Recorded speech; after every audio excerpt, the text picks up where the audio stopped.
of the summit. I will begin with introducing myself for those of you who may be joining us today.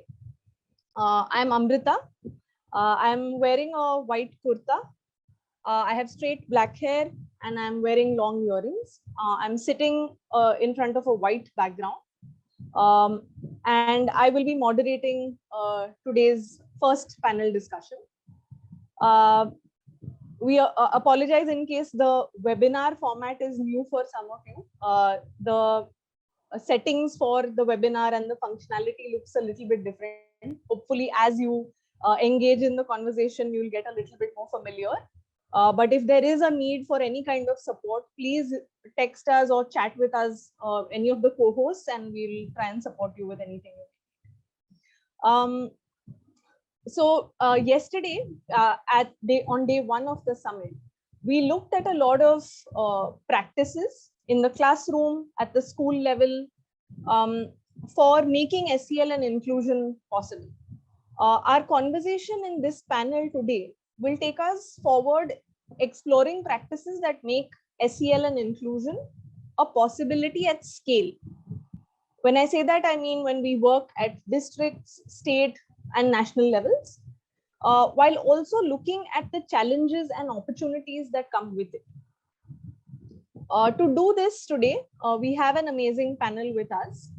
I will start with introducing all of our panelists one by one. As I introduce you, in case your videos are off, just requesting you to turn them on as I introduce you, and then the team will spotlight your videos so everyone in the audience can see you. I'll start with Kunal. So Kunal Mishra leads programs for government at Labhya Foundation. His role revolves around designing need-based and contextual frameworks for curriculum and training for large-scale social emotional learning interventions for vulnerable youth and children. Kunal brings with him years of experience in design, implementation, and research in the field of social emotional learning and well-being education. As a Gandhi Fellow, he focused on SEL-based projects for schools across rural India. Kunal has a strong academic bent and holds a master's in linguistics from University of Delhi. His research on education has been internationally recognized and presented at prestigious fora such as the European Conference for South Asian Studies, Paris, and International Academic Conference for Social Sciences, Prague. Our next panelist is Madhukar Banuri.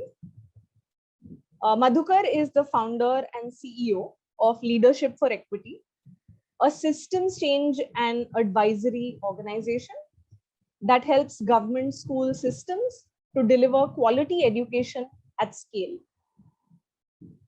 With over 13 years of his 15 years of experience in the education sector, Madhukar started his education journey as a Teach for India Fellow from the first cohort in 2009. He holds an engineering degree from BITS Pilani and started his career as a product manager with Larsen & Toubro, Mumbai. Madhukar is a 2019 Ashoka Fellow and 2015 Acumen Fellow. He has also been a part of national and state level government committees and supports young education organizations in an advisory capacity. Our next panelist is Richa. Richa Gupta is the co-founder of Labhya Foundation, a globally recognized Indian non-profit that enables over 2.4 million children from low socioeconomic backgrounds with the necessary skills to cope with the ill effects of poverty and become lifelong learners through SEL programs at scale. During her journey, she has worked with education nonprofits like Teach for India and Teach for All. Additionally, she was the country ambassador in India to the 10th Girls 20 Summit in Japan. She has been recognized by the Takeda Foundation as the Best Entrepreneur 2019. Richa was also listed as the Women's Forum Rising Talent 2020. She is also an AVPN Young Leader 2022. Richa received her master's education from Harvard Graduate School of Education, where she also served as an Equity and Inclusion Fellow, Harvard Ministerial Leadership Fellow, and Education Entrepreneurship Fellow. Currently, Richa also serves on the advisory board of UBA, UNICEF India, and on the steering committee of Karanga, the Global Alliance for SEL and Life Skills. And finally, I'll invite our fourth panelist, Vimla Ramchandran. Vimla has been working on elementary education, girls' education, women's empowerment, and the intersection between health, nutrition, education, and child development. She was involved in the conceptualization of Mahila Samakhya, Education for Women's Equality, and served as the first national project director from 1988 to 93 in the MHRD of the Government of India. She established Educational Resource Unit, that is now known as the ERU Consultants Private Limited, in 1998 as a network of researchers and practitioners working on education. From 2011 to mid-2015, she was a national fellow and professor of teacher management and development in the NUEPA. She has been engaged in research on pre-primary, elementary, and secondary education, focusing on gender and equity issues, teacher status and motivation, and systemic barriers to realizing the equity goals in India. I want to once again welcome all four of you for joining us today. Just a little disclaimer for all of you, as you speak the first time, just a request to give a video description for all the audience when you begin sharing. So just describing briefly your appearance on the video right now. I'll start with my first question to all the panelists, and we can begin with Vimla and then Richa, Kunal, and then Madhukar. Each of you have had the experience of working at scale, whether it is by forging partnerships with the government at various levels, or even influencing policy or structural changes. My first question is just to understand from each of your perspectives, how do you view SEL and inclusion fitting in the larger public education system, whether it is at the school level, district, state government levels? Vimla, if I can invite you first to share, and then we'll go around and hear from everyone else as well. Thank you very much. I'm Vimla Ramachandran. I'm probably one of the few people in this group with white hair, and I'm almost 70 years, and I'm wearing a very light cream colored dupatta, which you can see. You see, this is one area in which I have been not only working, but fighting a lot from within the government system. Because for me, SEL is an integral part of all educational processes. You can't talk of education and not think of inclusion. Now, but we need to understand that there are many dimensions of inclusion. Some dimensions get prominence in some situations, and some dimensions don't get prominence. The first, of course, in India, which was recognized, was to do with gender.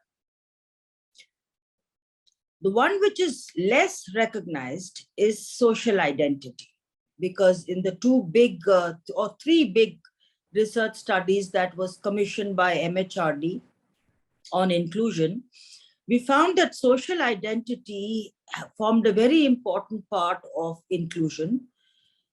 And the combination of social identity and gender and ability disability is a very lethal combination. Because I'll come to that at a later point. Then economic status and parental occupation, we found, was a very, very important dimension of exclusion. For example, in all the work that I have done, children from certain communities, especially like Valmiki community, they are sort of actively discriminated against and isolated within the classroom. Many of you may have read P. Sainath's pieces in the early 2000s, where he talked about the experience of Dalit, of Valmiki children. And of course, a cross-cutting issues to do with ability and disability. But there are various levels of abilities and disabilities. And unfortunately, in government, they're only recognizing a few. They think that by building a ramp, they have addressed all the disability issues. There are physical disabilities, there are intellectual disabilities which children have, and there are certain emotional scars that children carry, which comes in the way of learning. And sometimes we don't look at those emotional disabilities when a child feels isolated. So this is my opening statement. I'll come back to more details later. Thanks so much, Vimla. I'll come to Richa. Richa, if you can share from your experience where you see SEL and inclusion being situated in the larger public education system. Thanks for that question, Amrita, and thank you, Vimla, for sharing that. Although I must say that I have some white hair coming up now. I think entrepreneurship does that to you. I'm Richa. I'm wearing a pink shirt, collared, and I have black hair, and I have a brown curtain behind me. I think, where does it fit in? I feel like SEL is the foundation of anything that has to do with the public education system. And Labhya's work in the past 4.5, 5 years has really established that, at least for us, and the work that we do and the evidence that we have been able to collect. First and foremost, why is it important, right? And just like Dr. Vimla shared, essentially, who is a child who comes to a public school or public education system? Our children come from various diverse backgrounds, but many of them come from low socioeconomic backgrounds, which are difficult to deal with. Many of our children face multidimensional poverty. And as a result of that, a lot of intergenerational trauma, a lot of environmental trauma, a lot of issues that the children have to face outside of the classroom are not really addressed effectively inside the classroom, which is supposed to be their safest space when they grow up, right? The most influential space as they grow up. And that's exactly why social emotional learning is important. That's exactly why inclusion needs to be looked at from a more multi-dimensional lens. But why the public education system, another reason I feel, is because most of our children go there. Most of our children in India go to public education schools. And in order for us to actually imbibe inclusion, in order for us to actually build resilience in our generation, relationship skills, learning motivation, it's important for us to be able to uplift an entire... Madam, you are too fast. I apologize. In order for us to really work closely with our children and build resilience, relationship skills, learning motivation, it's really, really important for us to uplift an entire generation. And that can only happen in partnership with governments. So that's what our thought, our approach is at Labhya, but I'm sure Kunal will have something more to add there. Yes, Kunal, please, you can go next and share a little bit more from your experience as well. Thank you, Amrita. First of all, hello, I'm Kunal. I'm wearing a black kurta. I'm sitting with a white and a blue background above me. Okay. So I think I'll just follow from, and in some senses build from what from what Richa said and what Dr. Billah had earlier talked about. I hope I'm audible, first of all. Okay, great. So with regards to the question that where do we see inclusion fitting in the larger public education system, I think I look at and even our work at Labware looks at SEL as a tool for connecting with communities and for connecting with parents as well. Okay, so essentially we focus on school and district level initiatives that we think are critical in realizing the broader vision of inclusion and social and emotional learning. And the idea, right now, for instance, we're working on, say, creating model schools that where there is an explicit focus on social and emotional learning and inclusion. And the idea is to use that as a tool in the SMC meetings, in in parents teacher meetings, to just unlock the transformative capability that something like this has. Okay, I think I definitely concur with with what Dr. Vimla was saying.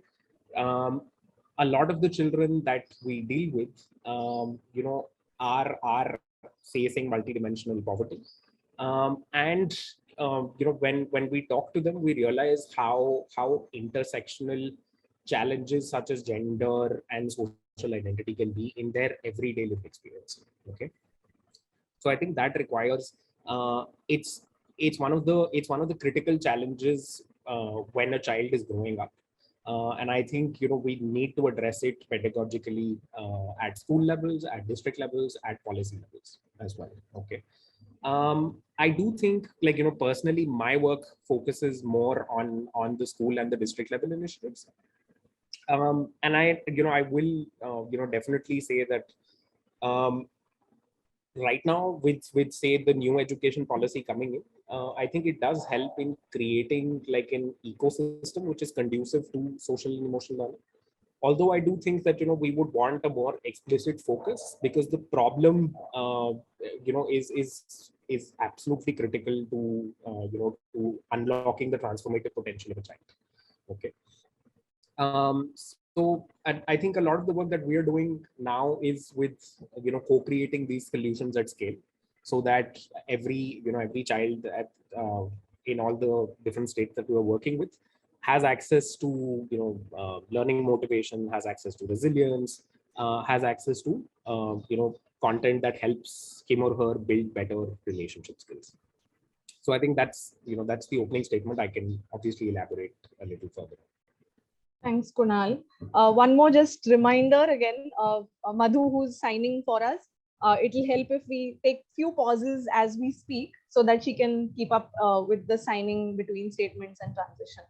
Madhukar, over to you. Just if you can share your response to that first question about where you see it located in the system. Thank you. Thanks, Amrita and everyone for having me here. My name is Madhukar. I'm in my 30s wearing a grey kurta. Perhaps I'm the only one on the panel sitting in an outside environment, so you can see some plants behind me. So that's the way to recognize me. So this question of SEL and inclusion, it's like one of those topics that's always haunted many educators for years and years. I think it's one of the hardest things to do. Because there's always that rule about saying what do you want to do for that 3 to 5% when governments in itself operate with a majority. And the why is established. I don't think one has to establish the need of why SEL or why inclusion, right? Like I think it was a 1990s or a 2000 issue. I think we're all sorted now. I think the larger question is on the how and what needs to be done. The idea of working with the government has shifted, at least for us. We've been doing this for a decade now. One of the key pieces, and I think this is one reason why people approach the governments thinking that they can do at scale, but I feel the work with the governments at every level needs to happen because you want to sustain an impact and not to achieve scale. And I think more often than ever, many organizations sort of forget it. And that's been sort of the shift that we have, and personally for me, it's been a big shift of how we approach and how we look at the government systems. We can elaborate, and I think Vimlaji made really good points on multiple things, but three big pieces, and we've been doing a lot of SCL, multiple organizations, I think, including, both Apni Shala, Umeed, Labhya, all your organizations are doing some fantastic job. I think some of the learnings that we have had in some context, and we've been trying to see how does governments and the work inside the governments, and what are some of the trends when you try to talk about SCL and inclusion, what are some of the things that sort of stand out. So I'm going to mention three things, and we're going to talk about it, and I feel it's important to cover these, especially when we're talking about the social emotional learning. I think the shifts in approach needs to move from a piecemeal to an integration. I think many organizations, all of us have been talking about it, but there is still a happiness curriculum that in itself cannot be an endpoint, right? Like that's a starting step to do something, because a curriculum in itself is not going to shift anything on the ground. I think a lot of things need to be integrated within the way smaller things happen. Let it be the annual days of a school, the extracurriculars, the school culture, the midday meal program. A lot of these smaller things, how teachers and principals behave, what are those small acts, like even the kind of different high fives or handshakes that you give a child when he or she is entering into the classrooms. All of these smaller things matter a lot. And I think so to be able to do that, it need not be a separate class saying SCL is going to happen in a separate class, or value based or whatever it might be. It needs to be integrated into the math lesson, into the language lesson, that is happening. So I feel like that we have a long way to go. We are far away. I don't think any state in India has even touched upon that piece of it. So how do we move from a piecemeal approach to a very integrated approach? That's like one trend that we're seeing in terms of the shift in approaches. When we talk about SEL, the second piece of it is moving from a curriculum to a cultural shift. And I think this is again coming from the piece of a teacher, because end of the day, none of us are executing. We are assuming that when you work at a district level or a state or a school level, the teacher needs to be executing. Now, it's not like you have different teachers for different things. A teacher plays multiple roles. The same teacher, what the expectations for many uh, people is the same teacher who's going to hit or curse a child when he or she is not doing a math is expected to teach empathy inside a classroom. And that is where the problem is. So I think like without solving the problem of cultural shifts, and I've told this at multiple forums, how a teacher and a child, the relationship between a teacher and a child is a direct reflection of how a officer or a government official treats a teacher. And that actually translates into the classroom. So without some of those cultural shifts happening at a meta level, I think it's going to be hard for us to see any change, no matter how good or how great the curriculum is. So how does internal cultural aspects, let it be an organization, let it be the government, let it be the school, is moving towards external practices, is something that needs to shift. The third piece of it is more from a policy obsession towards a celebratory approach.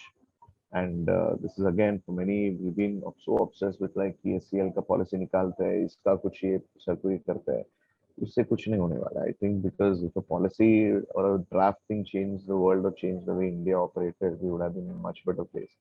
Right, from 86 NEP to DPEP, there are a lot of people who've been saying the same things, and we are talking about the same things even after 36 years after the first policy was released. So I feel blanket policies moving away from those, to be able to sort of identify those top 5%, 10% features in any system. Let it be in a school, you're going to have that. In a classroom, you'll have that. Even at a district or a state level, you always have those 5 or 10% teachers who feel the need and an obsessive need to be able to prove these aspects of SEL or inclusion inside the classroom. So how do you identify? I think the key lies in identifying those teachers. Key lies in celebrating those teachers. The key lies in sort of giving them the platform, either at a district or a state level, to be able to share that this is what we have done with our children, right? And I think that really helps, in, especially when we talk about like universalizing certain best practices.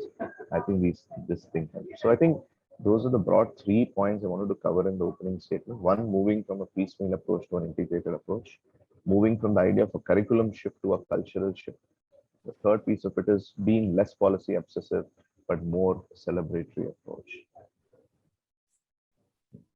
Thanks, Madhukar.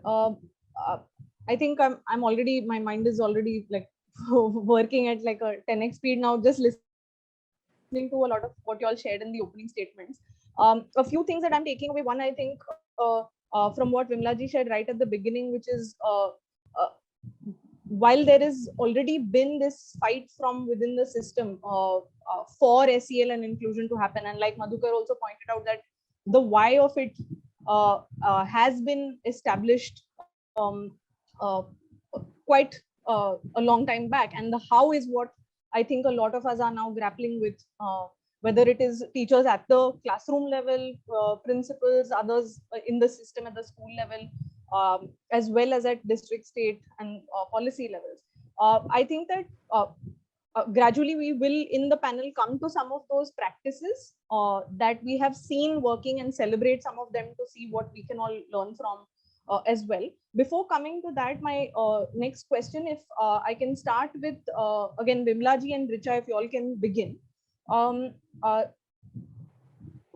When it comes to ensuring access to spaces that we call, that space of safety, whether the tool is SEL or any other tools really, if it is even something that is embedded in culture, and creating inclusive spaces, what are some of those systemic challenges and also perhaps opportunities that we have noticed in our experience at various levels?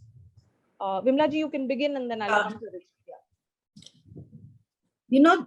I feel like a broken record actually, because I just feel that when it comes to many of these huge challenges, acknowledging the problem and the depth of the problem is very important.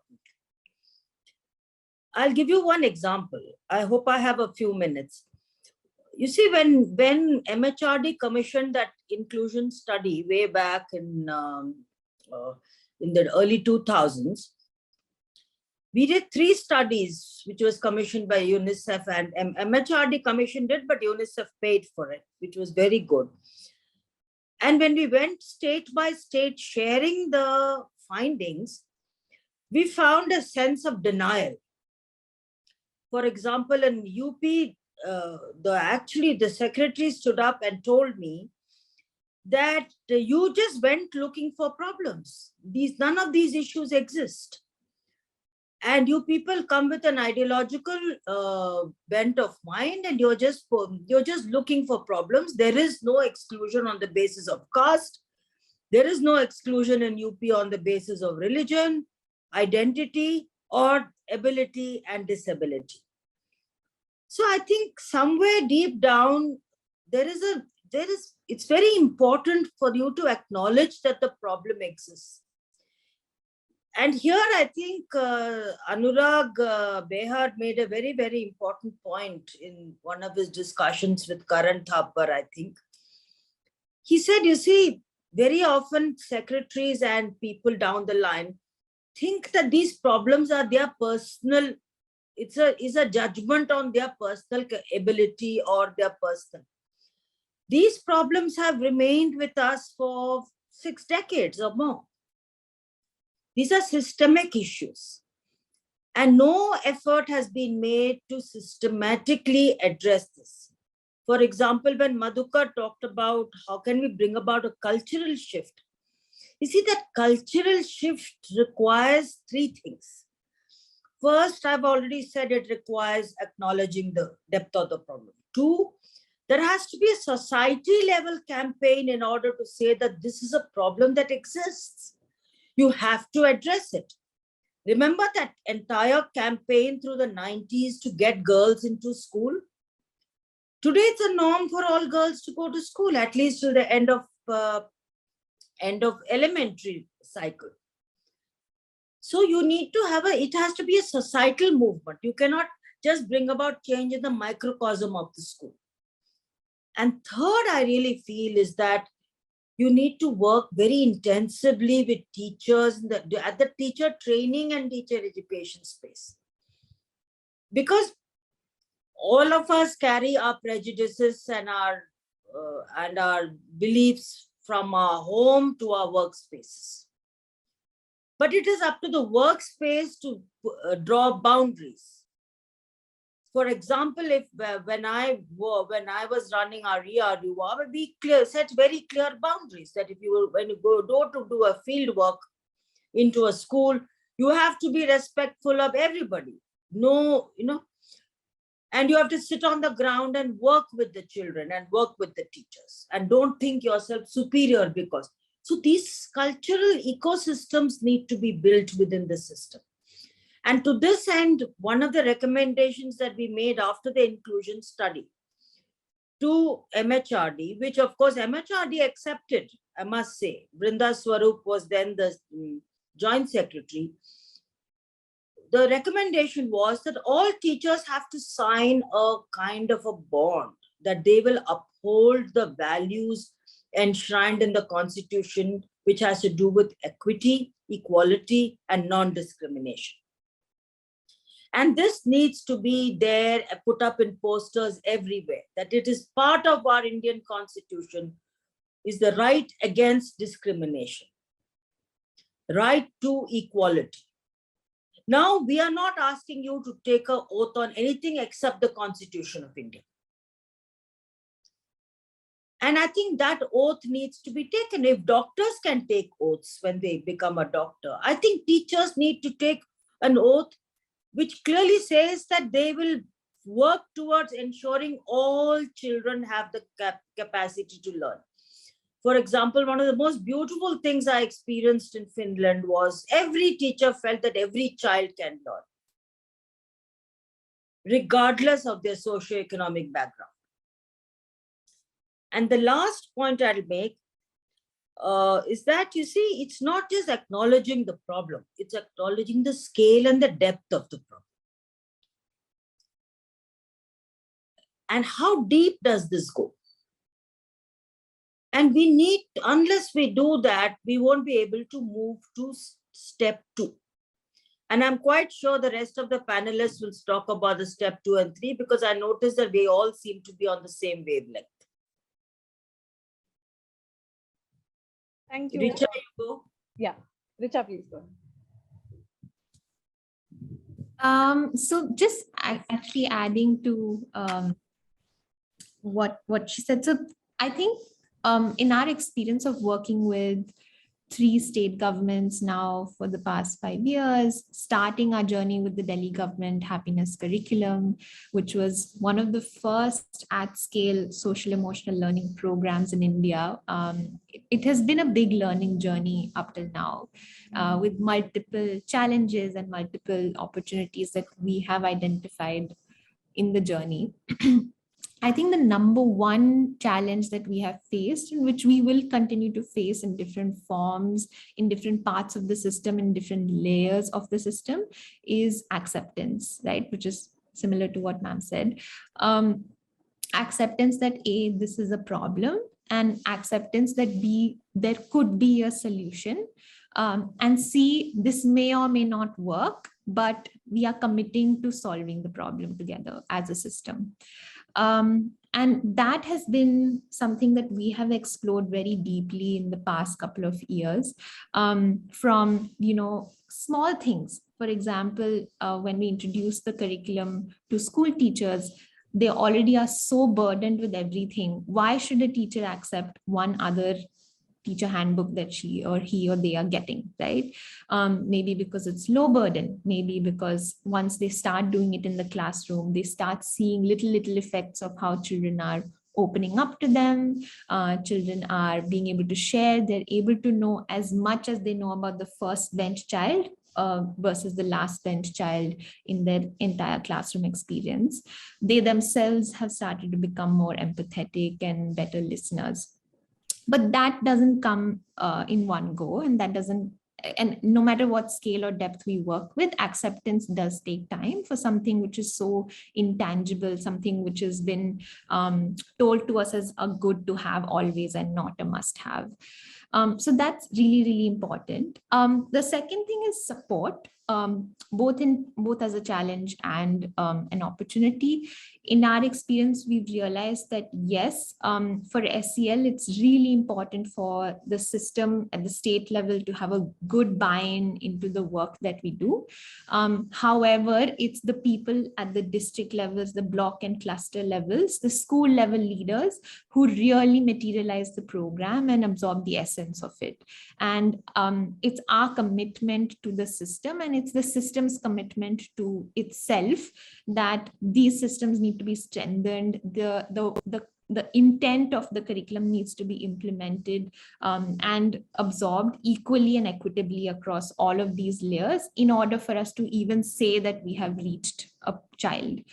And the third is strengthening the system, right? I think Madhukar shared a little bit about that. And I do understand that a piecemeal approach doesn't work. At the same time, to build that acceptance, we need to start somewhere. And perhaps the happiness curriculum and Anandam Bhattacharya and our current work with the government of Tripura is the first step to build that acceptance, to get a taste of what SEL might look like, to recognize the importance of it, to move from a good to have to a must have. And then of course the dream is that we don't have to talk about SEL ever. It has to be integrated in, it's an expectation from each and every classroom or all of those 7 hours that a child spends in school. So those are the three things: acceptance, support, and sending of the system. I'm sure Kunal and Madhukar have more to add.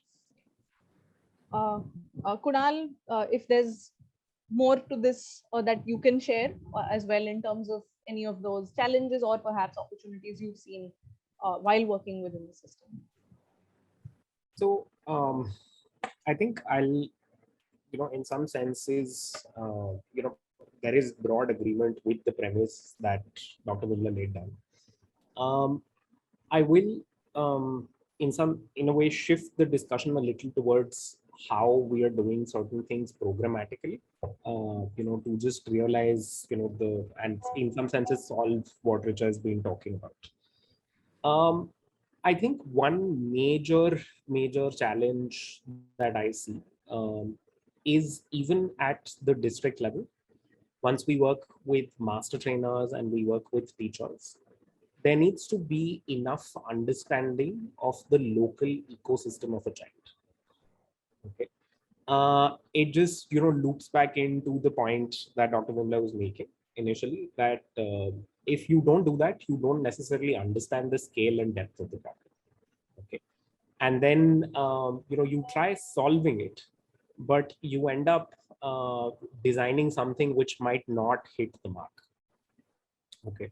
So as designers, as somebody who co-creates these solutions with master trainers, I think just having a very, very thorough and encouraging rigor in those processes where we develop a clear understanding of the local ecosystem of the child, I think is critical. Okay. Secondly, I think we need to, in some senses, move away from the premise-based discussions that we have. That okay, SEL is required. To probably a more advanced question, which is what in SEL is required. Okay, SEL is like a broad set of competencies and skills. However, if you're designing for a child in Tripura, what skills and competencies work for him? If you're designing for a child in Uttarakhand, what skills and competencies work for him? Are there intersubjective variations between those skills?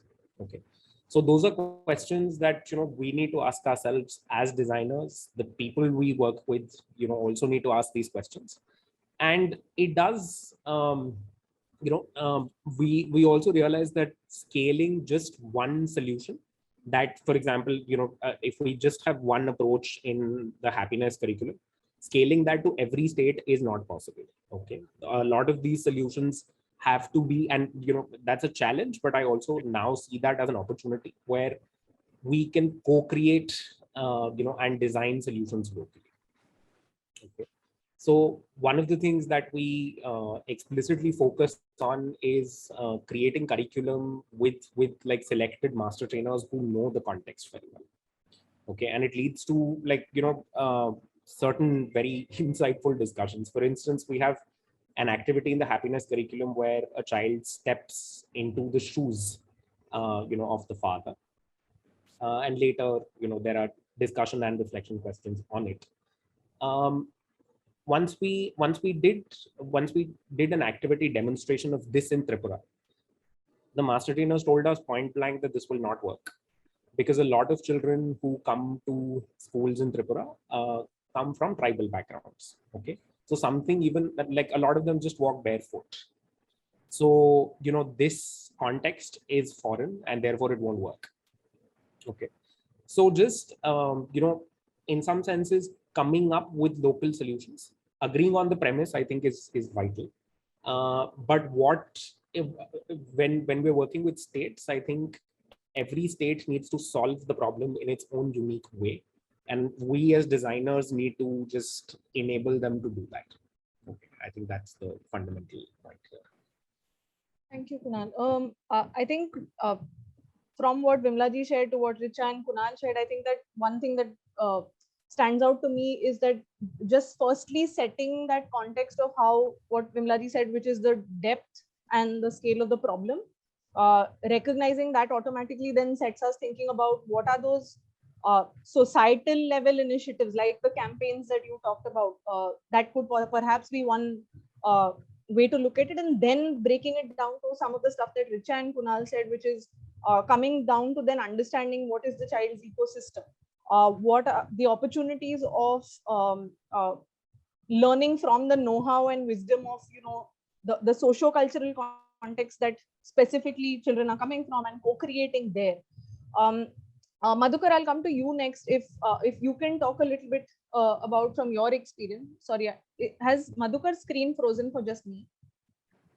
I think that it could be an internet issue. Yeah, I think it's dropped off. No problem. So from recognizing what these challenges are and from the opportunities that we've identified, I'll come to my last question for the panel, and then we can move to the audience and also ask them what they would like to. My last question is about what are some of those examples of systemic practices, and I think we already have a small beginning from what Vimlaji shared in the previous question, that what are those systemic practices that you have seen to nurture SEL and inclusion.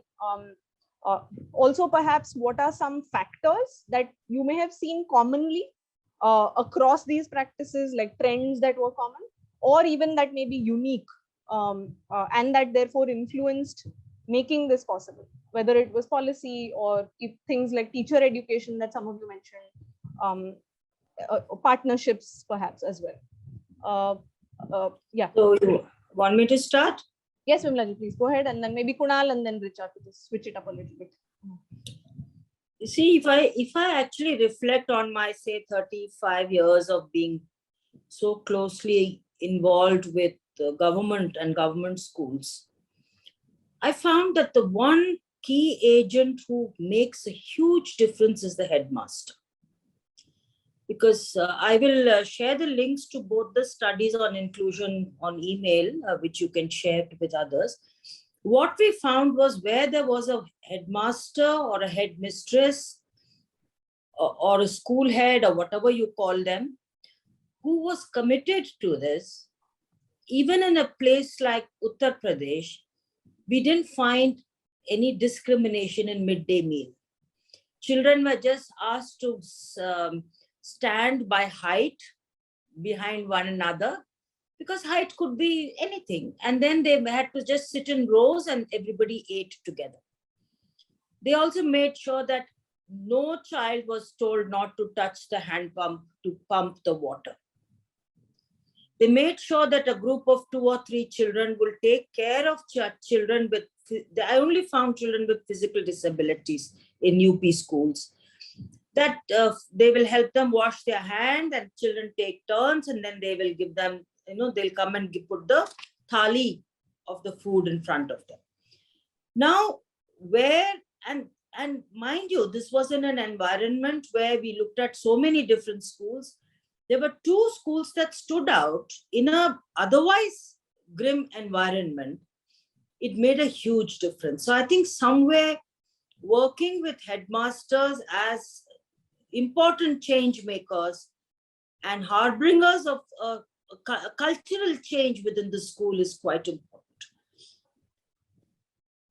The second very important, what I call a positive trigger, has been the existence of some kind of a social movement in that particular area. I don't mean in the state, in that particular area, or in that particular cluster of villages. Right. It may have been the assertion of Dalits, it may have been the assertion of tribal communities, it may have been the presence of children with a lot of disability because of the water or because of whatever it is. We know those such areas exist where children, when they drink water with high arsenic and other things, their limbs are underdeveloped. And therefore there are many more children with disabilities.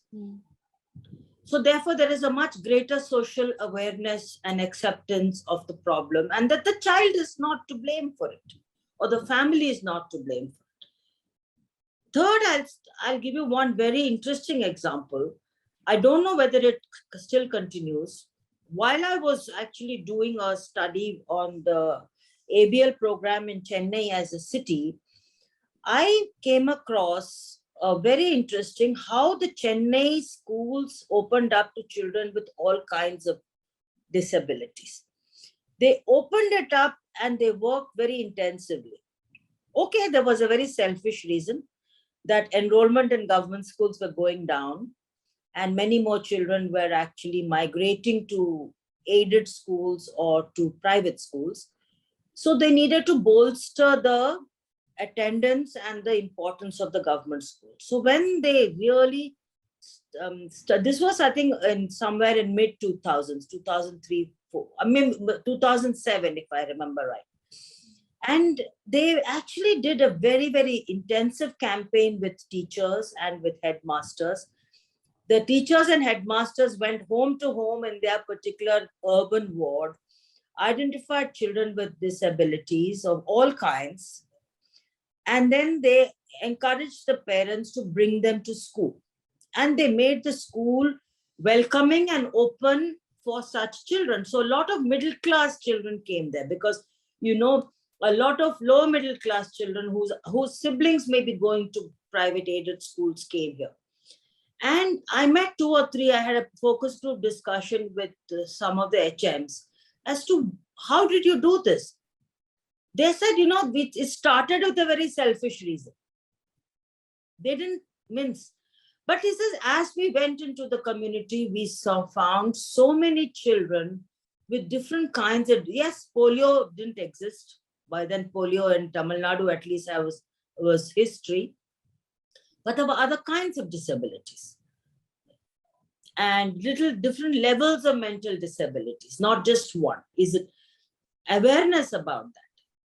It's not only cerebral palsy or nothing else. You know, there is a huge range in between.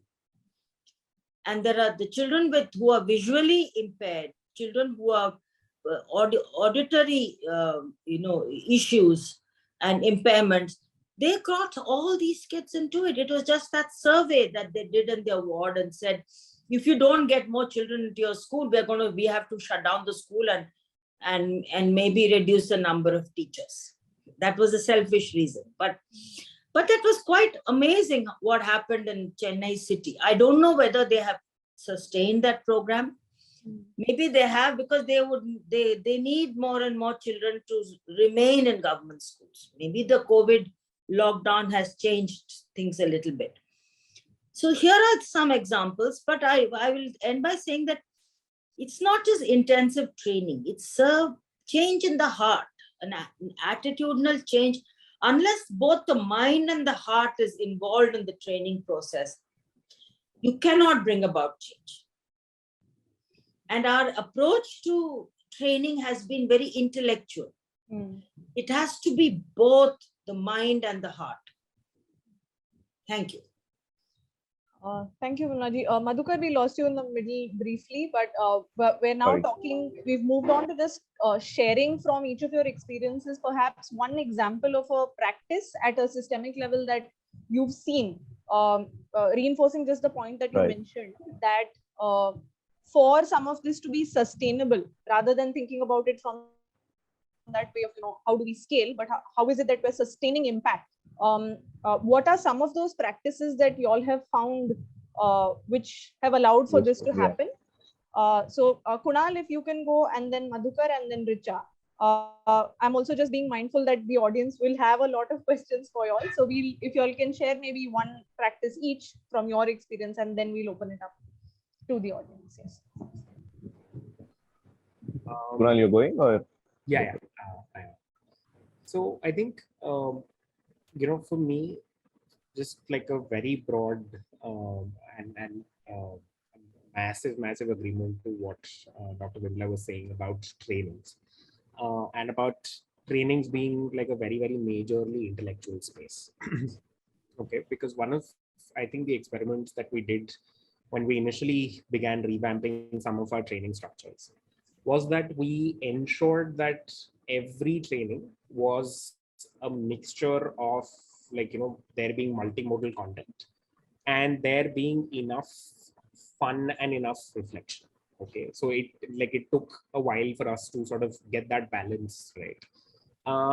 But I think once, and it's always a learning journey. We still are in the process of perfecting those aspects. But I think the idea is that one thing that I have seen majorly shifting is that there is an increasing buy-in for some of the SEL pedagogies that are used in, say, happiness curriculum and other areas. Okay, for instance, something like mindfulness. Okay, once it was introduced to the master trainers across, across the 3 states, I do keep, hearing experiences about how they've started applying those constructs in their lives. Case in point, we have, one of the master trainers who's a professor of psychology in Tripura. Earlier, he had once in the training, he participated in the mindfulness sessions that we had designed. I went back to meet him in the starting of this month, and the gentleman is now taking mindfulness sessions for his classes as well. Okay, when I say his classes, I mean his college classes. So the idea is that we do see certain changes of these levels where there is like a significantly more buy-in of these pedagogies and people applying those things in their lives. That is also not just true for master trainers; it's also true for for teachers who have a significant buy-in into the program, who really think that this is transformative. So I think 2 major points. One is that, sure, there are anecdotal evidences across states where we work. Second, I do think that, ramping up training modules and making them more engaging, I think, is a separate and an independent argument in itself. Okay, I think that needs to be given explicit thought separately. But it is something that is definitely required for social and emotional learning programs. So yeah, just those 2 points. Thank you, Kunal. Madhukar, if you can go next. Sure. No, thank you. All points. Agree to all the points that are made. See, one, in terms of some of the experiments that we have done here in Maharashtra, in terms of both training and also engaging with the governments. Of course, I mean, the caveat is that we are not experts in SCL, right? I just want to make that clear. Our expertise comes from working, how do you scale a particular innovation or a best practice inside the government, take it to scale, sustain, and that's where our expertise lies. So I am personally no way an expert. All you guys are much deeper understanding. But I think a couple of things have really, from the viewpoint of supply side, when you work with the schools, government, I still see that as a supply side. A lot of SCL inputs are moving towards that direction, right? Like doing through teachers or school systems from a policy angle, and a lot of experiments have been done there. one quick experiment, I think, which is also Apnishala was very closely involved, was a whole blended course creation. Perhaps was one of the first times where we created a very nice blended course for both officers and teachers with the support of the government and SCRT here in Maharashtra, and which was very well picked up. A lot of positive stories actually coming out of the usage. Once the officers, I mean, think about like block education, your diet officers, officers who've been in the system who hold that administrative positions, going through these courses and sharing some of those moments around their own personal journey, their struggles in these spaces has been just amazing, incredible. Because otherwise, it's always about bhasha aisa karo, ganit aisa karo, isko aisa karo. But actually, officers doing this is a very good example. So I feel like experimenting with those blended kind of courses that we had created for both teachers and officers was a great sort of stepping stone, because we felt the current diagnosis to get anything at a student level was far-fetched. The awareness around social emotional learning across India is so low right now that there needs to be a lot more awareness building work that has to happen, right? And then maybe moving on to curriculum and then full-fledged integration. All of these are different milestones.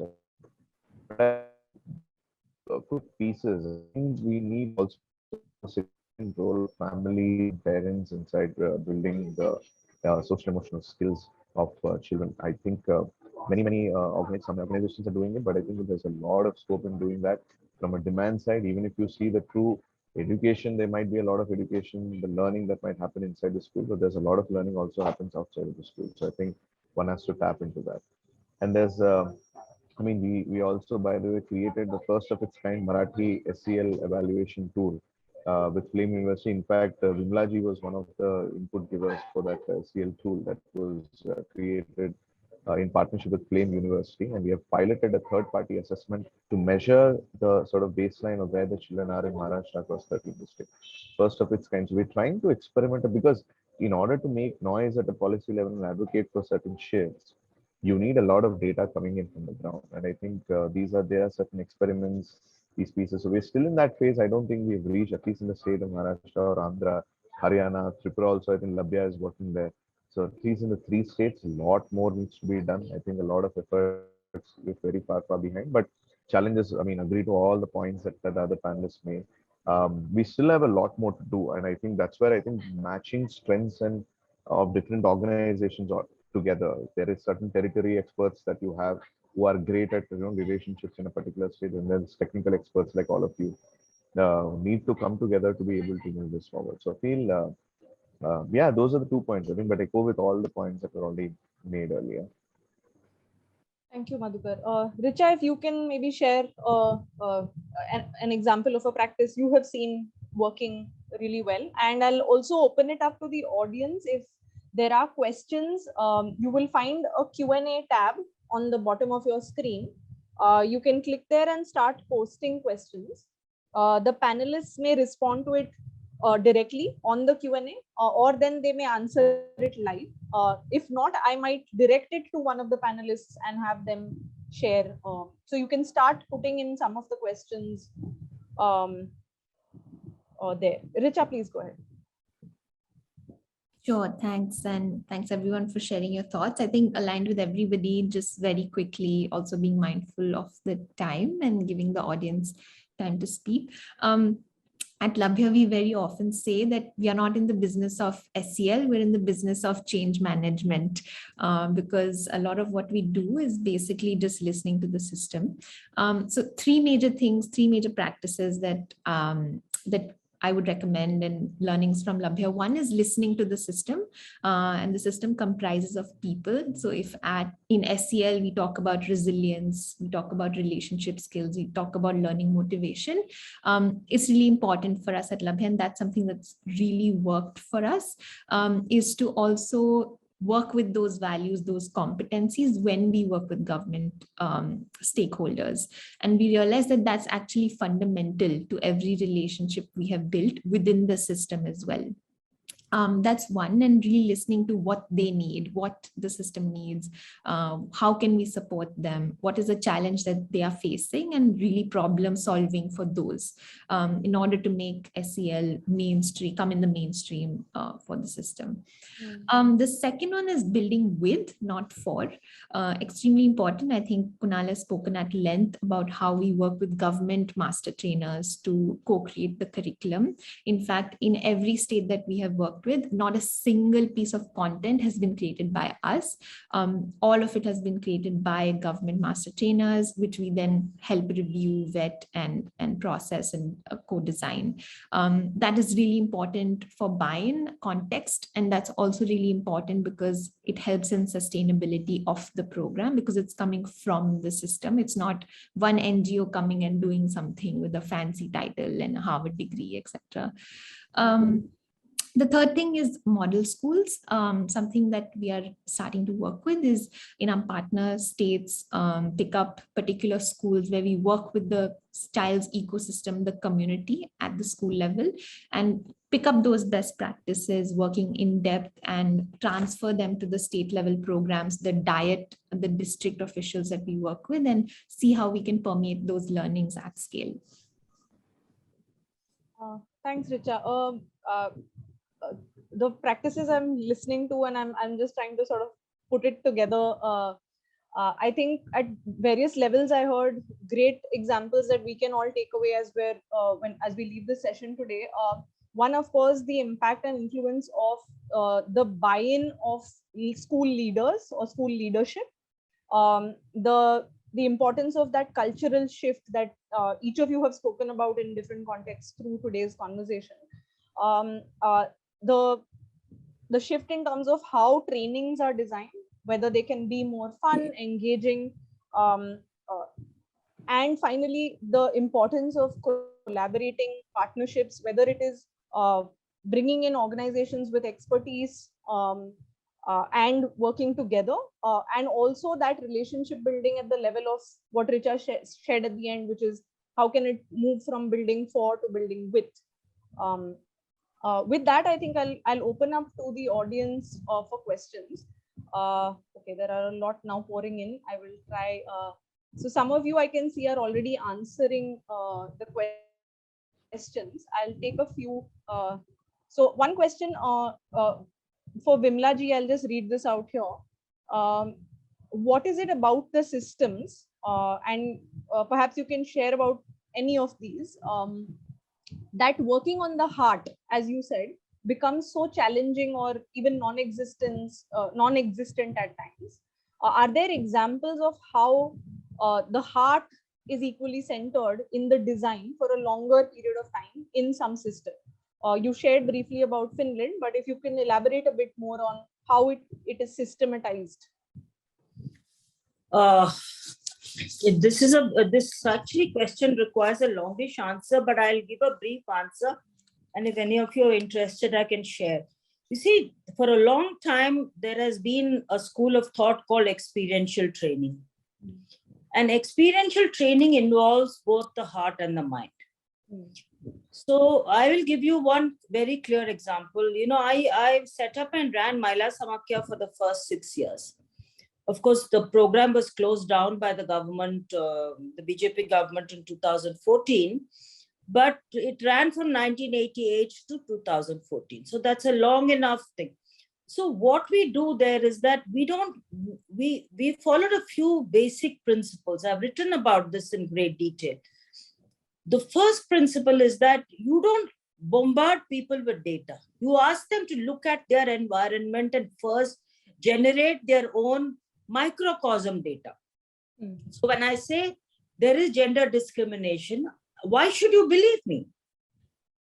Even if I give you DICE data or NSSO data. So don't use data-based spacing. First, get them to generate information. Ask them to reflect on their own experiences. And based on that, then you build the program. So that is how you get a buy-in. The minute I am asked to talk about my experience, my mind immediately opens up. But if I'm only asked to sit down and listen, my mind can wander anywhere. I mean, I need not be convinced at all. The other thing is, which we found very, very useful, is that this whole practice which government has, कि इस school से 2 teacher, उस school से 1 teacher, falana school से, that doesn't work. You need to bring all the teachers working in a given school along with the headmaster and have a training for the entire team. Because if 1 or 2 people want to bring about change in a school, the others will not cooperate. So you need to have a very team approach to learning. And those team approaches, for example, in Mahila Samakya, we used to have a few things which were very, very standard. For example, everybody will eat together. And nobody can ask who is the cook, Dalit cook hai, ki falana cook hai, ki Dimka cook hai. Okay, to be on the safe side, we only serve vegetarian food so that people of all communities, of all castes can eat. But everybody have to eat together. Everybody have to wash their own plates. People have to sit, when you sit in groups, because it is mostly women's program, we used to do some play game and then you hold hands and sit. So you don't know if you're holding hands with a Dalit woman or a tribal woman. You're holding hands with everybody. And then we made a very conscious effort to actually address some of this. If somebody felt, for instance, we used to have this identification of potential candidates through training. So if anybody said, nahin, main khane ke time pe main ghar ja rahi hu, so you know that there is a problem. This person has a problem with eating with Dalits. So there are certain very established principles of experiential training. I've written about it. It was published in the Indian Journal of Gender Studies. I'll send you the link. And it's also there in this book that we brought out on Mahila Samakya called Cartographies of Empowerment. Is that you have to engage with people's ideas, their heart. And I should, just because you initially refuse to drink water when I give it to you, I should not dismiss you.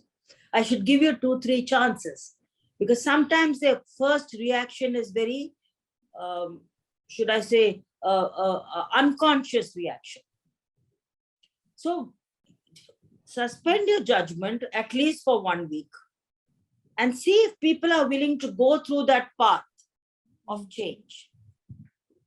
So educational programs and training can be also done in this. They're residential. Then you address caste, you address class, you make sure there are few people with disabilities and teachers who are part of that group, and see how the rest of the group is dealing with them. I'll just stop with one example of what you should not do. In Rajasthan, when I went and did this focus group discussion with women teachers as to, this was in the late 1990s, a long time ago. Why don't you attend trainings? Many of the teachers said, अरे सीता को तो अग्नि परीक्षा करनी पड़ी, आपको तो kerosene की परीक्षा करनी पड़ेगी. And this is what the male teachers told women. So women said, how can we come and stay in a residential training with other men? Our society is such. So then you have to devise ways in which you have a separate hostel facility for women, you have a separate hostel facility for men. That may not be required in Karnataka. So you need to also be sensitive to the larger ecosystem in which you're operating. But experiential training is the way forward. Thank you, Vimlaji. I can see that the Q&A is flooding with a lot of questions.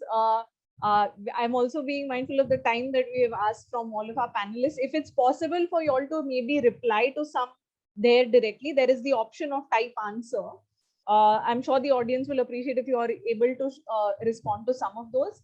I'll take just one more question from there, and either Richa, Madhukar, Kunal, one of you all, if you all can respond to that one. Just a second.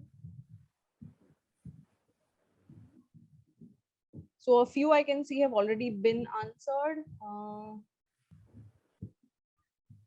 Yeah.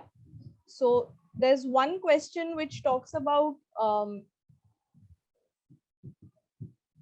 what would help create awareness among the stakeholders and get that the favorable attitudes or the buy-in that we're talking about.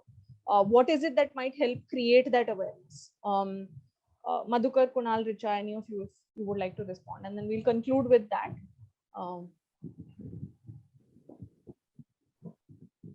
Richa, go for it.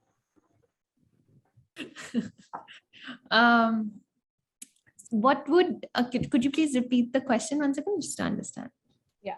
So the question is that what might help create the awareness among stakeholders in the system and get that, what we're talking about, that change in the attitude or mindset that is important for inclusion? Well, there's definitely no straightforward answer to that. That's something that we're all solving for, I guess. And it's a long-term journey with the states. I think two things that come to mind. One is to build long-term partnerships with systems. Oftentimes, a lot of nonprofits, it's common to be excited about a state partnership, which doesn't last long. And so it's really important to look at least a 5 to 8 year journey with the state government and longer for us to even begin a conversation around changing the narrative. That is something that anybody who's working with the system needs to understand. And with that will come the complexity of working with a very dynamic system where people keep on shifting, changing around, power dynamics change, politics, etc. But that is something that we need to work with. The second thing, I think, to build awareness is to just create those experiences for the government officers, even who are in a non-academic position, to understand the need for something like SEL. Some things that we do, for example, we hold experiential workshops for block education officers, district education officers, people in the IS cadre of the state. They have nothing to do with it. Sometimes they don't even have the decision-making power in the system that we are trying to work with. But because they have understood the need for something like this, they have shared their personal experiences with us. They have had the chance to reflect on their own being, their own relationships, their own resilience, their own motivations.